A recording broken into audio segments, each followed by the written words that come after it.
بسم اللہ الرحمن الرحیم۔ شروع اللہ کے نام سے جو بڑا مہربان اور نہایت ہی رحم کرنے والا ہے۔ تمام حضرات سورہ فاتحہ اور پھر درود پاک پڑھ لیجئے۔ اعوذ باللہ من الشیطان الرجیم، بسم اللہ الرحمن الرحیم۔ الحمدللہ رب العالمین الرحمن الرحیم مالک یوم الدین، ایاک نعبد و ایاک نستعین، ایاک نعبد و ایاک نستعین، ایاک نعبد و ایاک نستعین، اہدنا الصراط المستقیم صراط الذین انعمت علیہم غیر المغضوب علیہم ولا الضالین، آمین۔ اللہم صلی علی محمد وعلی آل محمد کما صلیت علی ابراہیم وعلی آل ابراہیم انکا حمید مجید۔ اللہم بارک علی محمد وعلی آل محمد کما بارکت علی ابراہیم وعلی آل ابراہیم انکا حمید مجید۔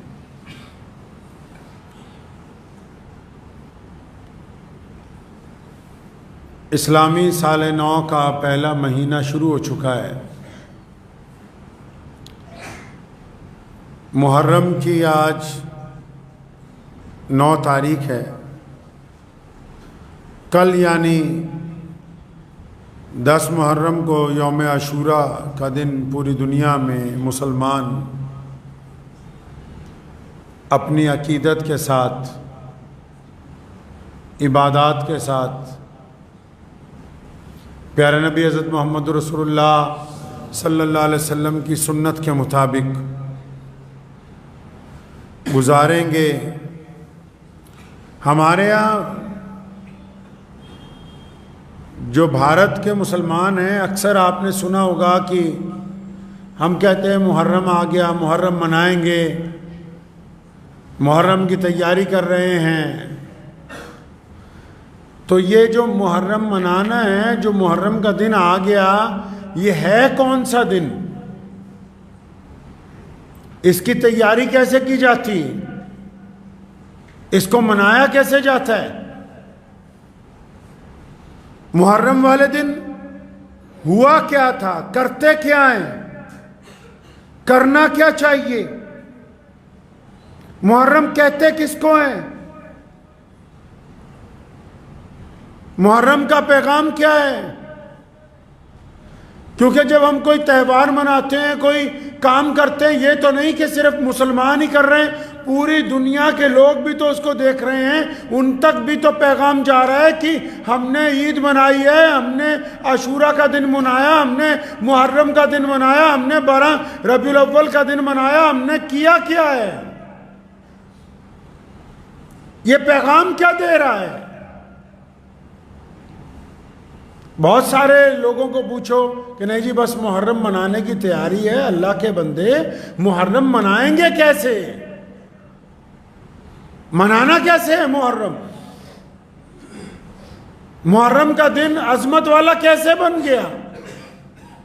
محرم کے دن ہوا کیا تھا؟ اگر تاریخ کی طرف جائیں گے، پیارے نبی حضرت محمد رسول اللہ صلی اللہ تعالیٰ علیہ وسلم کی حیات مبارکہ دیکھیں گے، ان کی زندگی دیکھیں گے، تو یہ دنیا میں صدیوں سے عاشوراء کا دن بڑی عزت والا دن رہا ہے، بڑی برکت والا دن رہا ہے۔ نبی علیہ السلام نے اس دن کی برکتیں بیان کی ہیں۔ عاشوراء کا روزہ رکھا ہے، اس دن کی فضیلت نبی علیہ السلام نے بیان کی ہے، اور پھر نبی علیہ السلام کے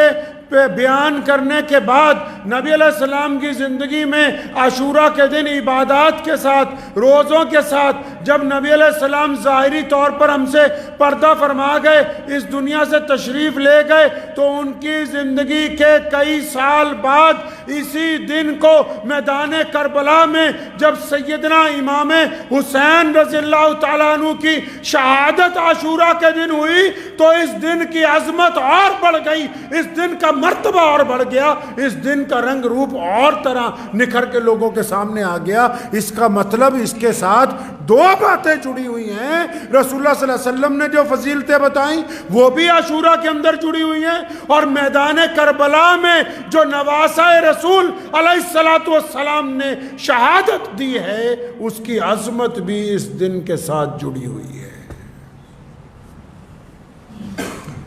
آپ نے سنا ہوگا اکثر ہمارے کچھ بھائی شہادت کے واقعات بیان کرتے ہیں، شہادت کا قصہ بیان کیا جاتا ہے، اور بہت سارے لوگ قصہ بیان کرنے والے اس شہادت کو اس طرح پیش کرنا چاہتے ہیں کہ گویا بہت بری حالت تھی، گویا بہت ہی سنگین حالات تھے۔ میری بات آپ دل تھام کے تمام لوگ اس بات کو یاد کر لیں کہ میدان کربلا کسی قتل گاہ کا نام نہیں ہے، میدان کربلا مسلمانوں کی یونیورسٹی ہے، وہاں سے ہم نے کفر کے اوپر فتح کی ڈگری حاصل کی ہے۔ اب قیامت آ سکتی ہے، مسلمانوں کے اوپر کبھی کوئی ظالم کوئی حکمران نہیں ہو سکتا ہے۔ وہ قتل گاہ نہیں ہے، وہ سیدنا امام حسین رضی اللہ تعالیٰ عنہ کی شجاعت کی گواہی دیتی ہے۔ وہ سیدنا عمر بن علی رضی اللہ تعالیٰ عنہ، سیدنا عثمان بن علی،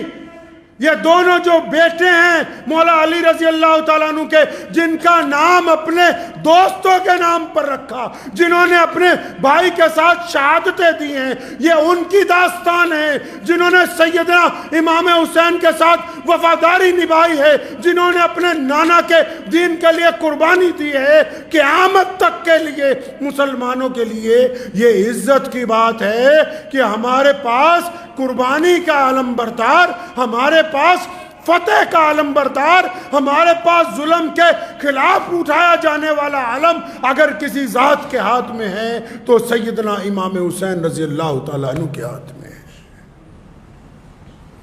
کون کہتا ہے؟ اٹھائیں داستان کربلا کی، کربلا نے تو ہمیں درس دیا۔ عرف عام میں آپ کو سمجھانا چاہتا ہوں، آپ کو پتا ہے کس بات کی لڑائی ہوئی؟ محرم صرف ڈنڈے لے کے سڑکوں پہ نکل کے ہلڑ بازی منانے کا نام نہیں ہے۔ اور وہ لوگ یاد رکھیں جن کی حلق سے شراب کے قطرے نیچے اترتے ہیں، وہ جتنی زور سے مرضی ہمارے مولا حضرت علی رضی اللہ تعالیٰ عنہ کا نام لیتے رہے، جب تک مولا علی کے نقش قدم پر نہیں چلتے قیامت آ سکتی ہے، ان کا اسلام کے ساتھ تعلق نہیں جڑ سکتا ہے، ان کا اسلام سے تعلق نہیں جڑ سکتا۔ کس بات کی لڑائی ہے؟ آپ کو پتہ ہے جب پیارے نبی صلی اللہ علیہ وسلم کے بعد سیدنا ابو بکر صدیق رضی اللہ تعالیٰ عنہ خلیفہ بنے، پھر سیدنا عمر رضی اللہ تعالیٰ عنہ خلیفہ بنے، پھر سیدنا عثمان رضی اللہ تعالیٰ عنہ خلیفہ بنے، پھر مولا علی رضی اللہ تعالیٰ عنہ خلیفہ بنے، تو مولا علی رضی اللہ تعالیٰ عنہ کے بعد امام حسن رضی اللہ تعالیٰ عنہ کو مسلمانوں کا خلیفہ بنایا گیا۔ وہ ظالم سنیں کان کھول کے جو یہ سمجھتے ہیں کہ کرسی کی لڑائی تھی، اقتدار کی لڑائی تھی۔ ارے سیدنا امام حسین کے گھر میں ان کے والد کے بعد خلافت ان کے پیروں میں تھی، ان کے تلووں کے نیچے تھی خلافت۔ سیدنا امام حسن رضی اللہ تعالیٰ عنہ کو خلیفہ بنایا گیا، اور پیارے نبی علیہ السلام نے بھی فرمایا تھا کہ میرا بیٹا حسن ایک وقت آئے گا کہ یہ دو جماعتوں میں صلح کرا دے گا، قربان جائیں اس گھرانے پر، نبی علیہ الصلوۃ والسلام کی آل اولاد پر، کہ جب وقت آیا اور ضرورت محسوس ہوئی تو امام حسن رضی اللہ تعالیٰ نے خلافت سے استعفیٰ دے دیا، انہوں نے خلافت کو ٹھوکر مار دی۔ سیدنا امام حسین رضی اللہ تعالیٰ عنہ کربلا کے میدان میں خلافت کا تخت لینے نہیں گئے تھے، وہ اس لیے کربلا کے میدان میں گئے،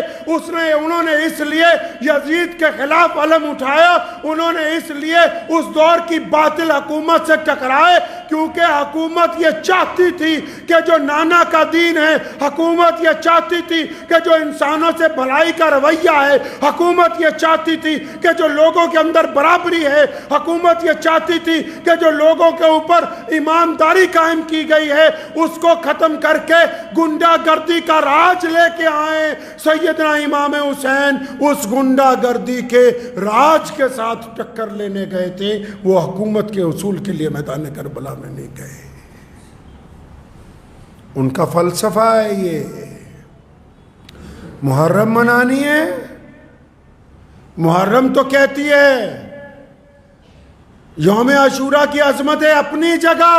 وہ سالم ہے، کوئی انکار نہیں، لیکن آؤ محرم کا دن ہے، 10 محرم کا دن ہے، کربلا کا میدان ہے، تپتی ہوئی ریت ہے، سامنے دشمن ہے، ادھر تھوڑے سے لوگ ہیں، اور سیدنا امام حسین رضی اللہ تعالیٰ عنہ جب نماز کا وقت ہوتا ہے تو ہزاروں دشمنوں کی پرواہ کیے بغیر اس تپتی ہوئی ریت پر اپنے رب کے حضور نماز کے لیے سجدہ ریز ہو جاتے ہیں۔ تو کیا آج حسین کا نعرہ لگانے والے محرم کے دن مسجد میں جماعت کے ساتھ نماز ادا کرتے ہیں کہ نہیں کرتے؟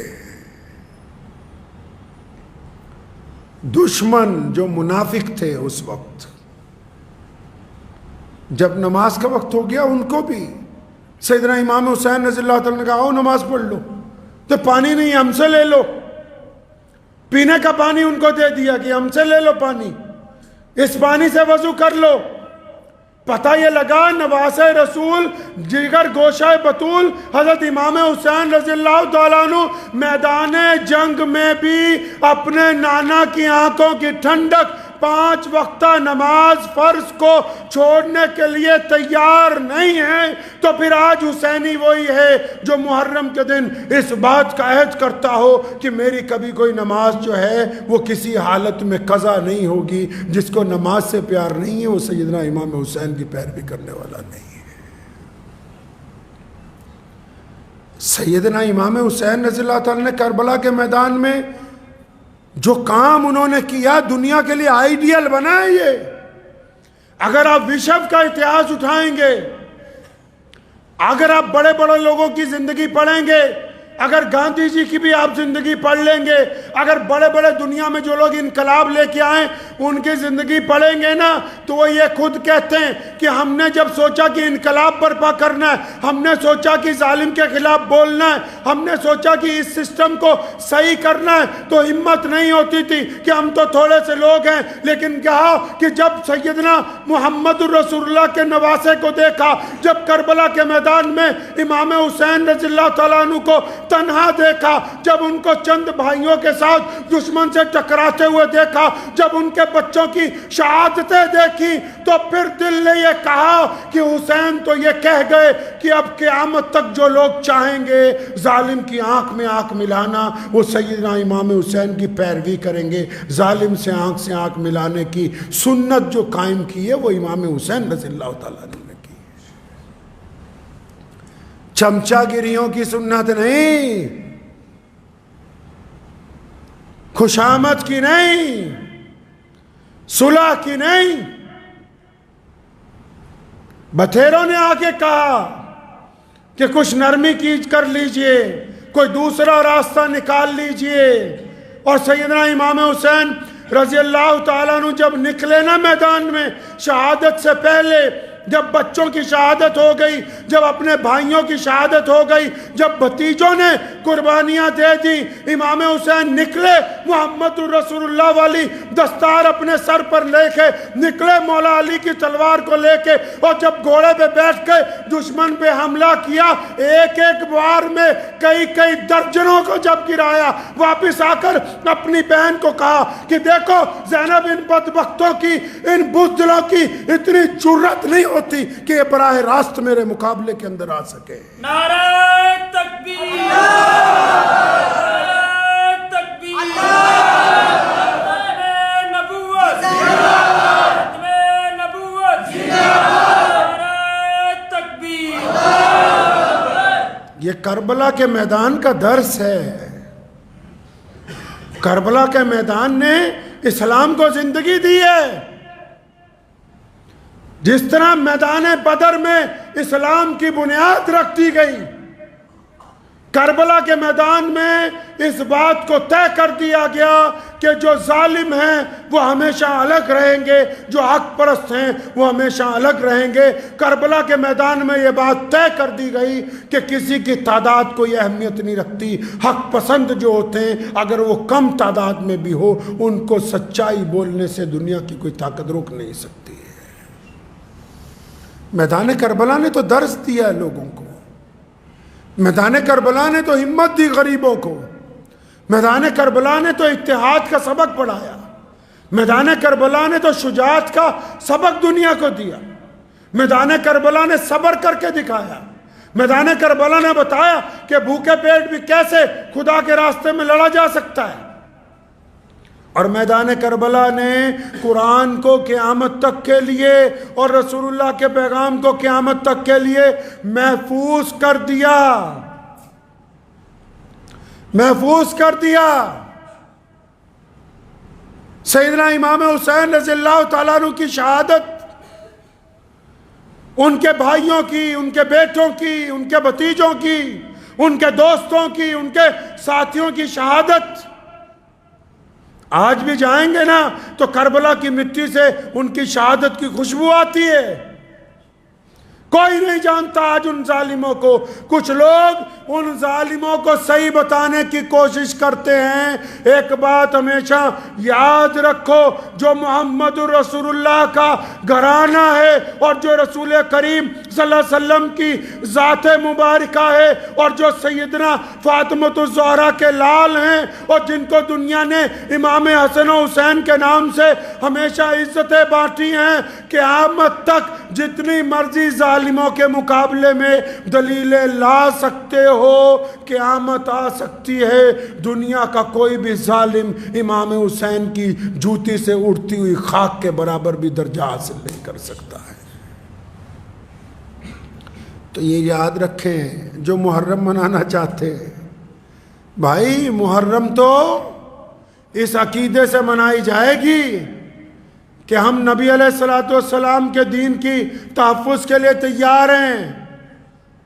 محرم تو اس عقیدے کے ساتھ منائی جائے گی کہ ہم اسلام کو اپنانے کے لیے تیار ہیں، اس عقیدے سے منائی جائے گی کہ ہم نماز با جماعت ادا کرنے کے لیے تیار ہیں، اس عقیدے کے ساتھ منائی جائے گی کہ ہم غریب کا ساتھ دینے کے لیے تیار ہیں، اس عقیدے کے ساتھ منائی جائے گی کہ ظالم کی آنکھوں میں آنکھیں ڈالنے کے لیے تیار ہیں۔ اگر صرف یہ سمجھتے کہ چند لقمے کھانے کے بانٹ کے، چند چیزیں سڑک کے اوپر کر کے محرم منائی گئی، تو ابھی تو آپ محرم کے نزدیک بھی نہیں پھٹکے، کوسوں دور ہو اس عقیدے سے جو امام حسین رضی اللہ تعالیٰ عنہ نے پیش کیا ہے، کوسوں دور ہیں آپ۔ تو اس لیے یاد رکھیں،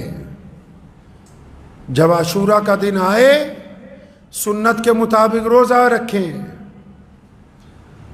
نماز جماعت سے پڑھیں، غریب کی مدد کریں، کوئی کسی پہ ظلم کرتا ہے اس کو ٹوکیں۔ صرف نیکی کی طرف بلانا ہمارا کام نہیں ہے، برائی سے روکنا بھی ہماری ذمہ داری میں شامل ہے۔ اپنے عقیدے کو درست رکھیں اور ہمیشہ یاد رکھیں، اگر کچھ لوگ یہ سمجھتے ہیں کہ صرف سیدنا امام حسین رضی اللہ تعالیٰ عنہ پہ حق ان کا ہے، تو وہ بھی اس بات کو ذہن نشین کر لیں کہ آل رسول کا ایک ایک بچہ پوری دنیا کے سنیوں کو اپنی جان سے زیادہ عزیز ہے۔ مولا علی رضی اللہ تعالیٰ عنہ کی اولاد ہو، سیدنا امام حسین رضی اللہ تعالیٰ عنہ کی شہادت ہو، ان کے بچوں کی شہادت ہو، اس گھرانے کا ایک ایک فرد دنیا کے ہر ایک سنی کو اپنے ایمان سے زیادہ، اپنی جان سے زیادہ، اپنے مال سے زیادہ محبوب ہے۔ تو اس بات کو ذہن نشین کر لے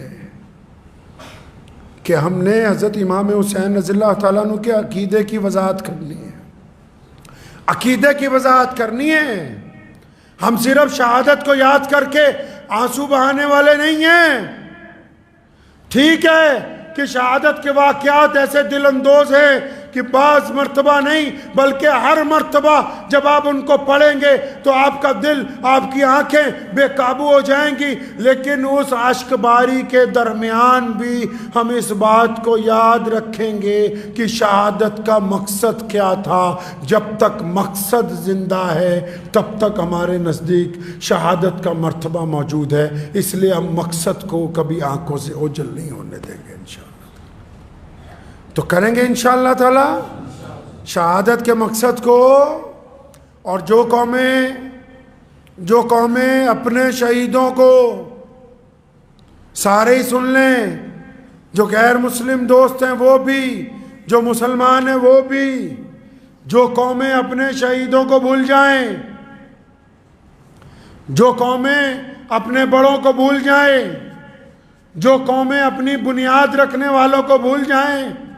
جو قومیں اپنے شہیدوں کو یاد نہیں رکھتی، جو قومیں اپنی آگے آنے والی نسلوں کو یہ نہیں بتاتی کہ کون لوگ ہیں جنہوں نے قربانیاں دیں، جن کا خون بہا، جن کی وجہ سے آج ہم عزتوں کے کرسیوں پر بیٹھے ہیں، جو قومیں اپنے شہیدوں کو بھول جاتی ہیں ان کا نام باقی نہیں رہتا، نام انہی کا باقی رہتا ہے جو اپنے شہیدوں کو یاد رکھتے ہیں۔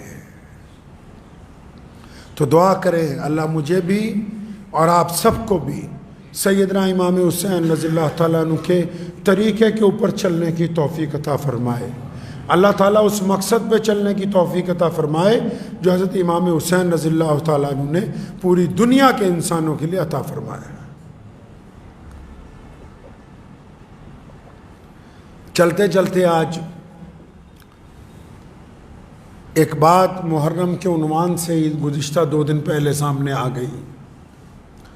ہمارے ملک کی وزیر مملکت جو اقلیتی امور کی منتری ہیں محترمہ اسمرتی ایرانی صاحبہ،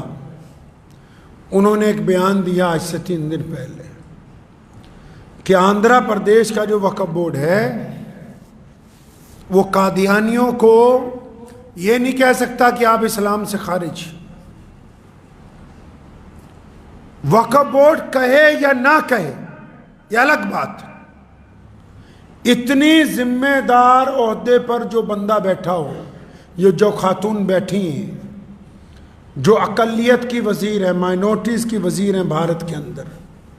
وہ قادیانیوں کے حق میں بیان دینے سے پہلے کیا یہ ضروری نہیں سمجھتی کہ یہ پتہ کر لیا جائے کہ یہ قادیانی جو اپنے آپ کو احمدی کہتے ہیں یہ ہے کس بلا کا نام،